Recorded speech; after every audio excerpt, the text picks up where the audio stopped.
بسم اللہ الرحمن الرحیم وَإِذَا مَرِضْتُ فَهُوَ يَشْفِينِ۔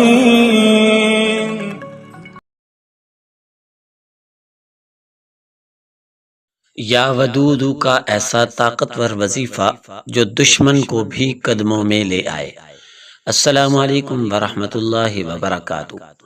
آج کی ویڈیو ایک ایسا راز ہے جو صدیوں پرانا ہے، ایک ایسا وظیفہ جو کسی بزرگ کو جنات نے سکھایا، اور جب کسی عاشق رسول صلی اللہ علیہ وسلم نے اسے خلوص دل سے کیا تو وہ محبت میں کامیاب ہوا، بچھڑے ہوئے واپس لوٹے، دشمنی دوستی میں بدلی اور ٹوٹے دل جڑ گئے۔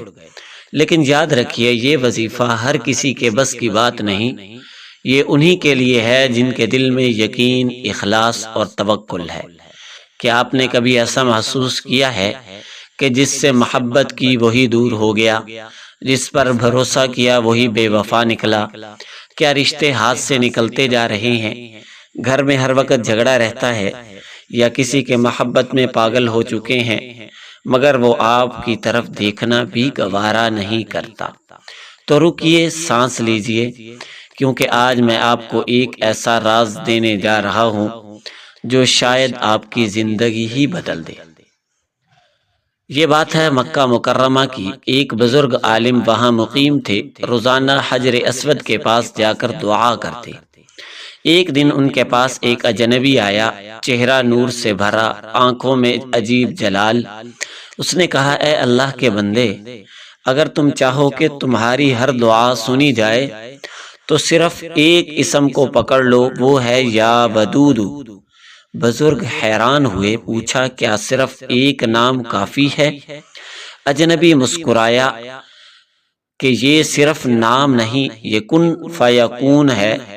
اگر دل سے پکارو تو اللہ خود تمہاری طرف متوجہ ہو جاتا ہے۔ وظیفے کو عشاء کی نماز کے بعد تنہائی میں بیٹھ کر کریں۔ وظیفے کا طریقہ یہ ہے کہ وضو کر لیں، 2 رکعت نفل حاجت کی نیت سے پڑھیں، 11 بار درود ابراہیمی پڑھیں، 303 بار یا ودود، آخر میں 11 بار درود ابراہیمی پڑھیں۔ پھر اپنا مقصد اللہ کے حضور یوں بیان کریں جیسے آپ کسی دوست سے بات کر رہے ہوں۔ کم از کم 11 دن لگاتار کیجیے۔ عورتیں ایام میں ناغہ کر سکتی ہیں، بعد میں مکمل کر لیں۔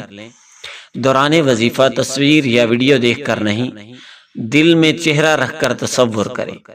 ایک خاتون جنہیں ان کے شوہر چھوڑ چکے تھے، بچے ان کے سپرد نہیں تھے، بے بسی کے عالم میں انہوں نے صرف 21 دن یا ودود پڑھا۔ 21ویں دن ان کے شوہر نے خود فون کر کے واپس آنے کی بات کی۔ بچوں کی تحویل بھی واپس مل گئی۔ ایک نوجوان نے 303 مرتبہ روزانہ پڑھ کر 40 دن کے اندر اس لڑکی سے نکاح کیا جو اسے بالکل رد کر چکی تھی۔ یہ عمل محبت یا شادی کے لیے ہو تو نیت پاک ہو۔ اگر کسی کا حق مار کر، کسی کو نقصان پہنچا کر آپ وظیفہ کرتے ہیں تو یاد رکھیں، اللہ سب دیکھتا ہے۔ میرے پیارے بھائیوں اور بہنوں، محبت کا مالک صرف اللہ ہے، دلوں کا حال وہی جانتا ہے۔ یا ودود پکارنے سے پہلے اپنے دل کو صاف کیجیے، پھر اللہ پر چھوڑ دیجیے۔ دوستو، اگر ویڈیو پسند آئے تو لائک کریں، شیئر کریں اور چینل کو ضرور سبسکرائب کریں۔ اب ہمیں اجازت دیجیے، اللہ حافظ۔